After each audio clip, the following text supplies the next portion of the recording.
வார்டுகளை மறுவரையறை செய்யாமல் உள்ளாட்சித் தேர்தலை நடத்த முடியாது என்று மாநில தேர்தல் ஆணையம் தெரிவித்திருக்கிறது.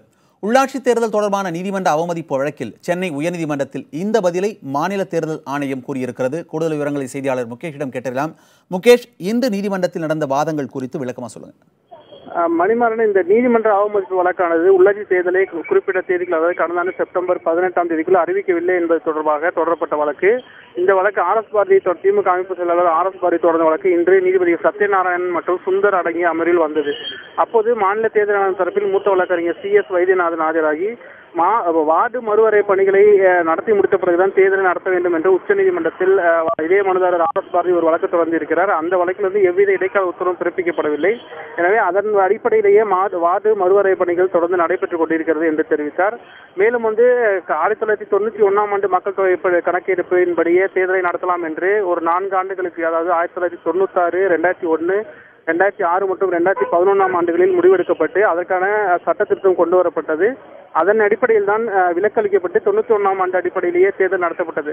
ஆனால் தற்போது அந்த சட்டப்பிரிவுகள் அனைத்தையும் தமிழக அரசு சட்டப்பேரவையில் ரத்து செய்துவிட்டதால் தற்போது சமீபத்திய மக்கள் தொகையான 2011 கணக்கெடுப்பின்படி வார்டு மறுவரையறை செய்ய வேண்டிய பொறுப்பு தங்களுக்கு உள்ளது. அதை முடிப்பதற்கு ஆகஸ்ட் 31ஆம் தேதி ஆகும். அதை முடித்த பிறகு தாங்கள் இந்த வார்டுகளை பரிந்துரைக்கும்படியும் இடஒதுக்கீட்டை உறுதிப்படுத்தும்படியும் அரசுக்கு பரிந்துரைப்போம். அதை ஏற்றுக்கொண்டு அரசு ஒப்புதல் அளிக்கும் பட்சத்தில் அடுத்த 3 மாதத்தில் தேர்தல் அறிவிப்பாணை வெளியிடப்படும். அதற்கு அடுத்த 45 நாட்களில் தேர்தல் நடைமுறைகள் நடத்தி முடிக்கப்படும் என்று தெரிவிக்கப்பட்டது.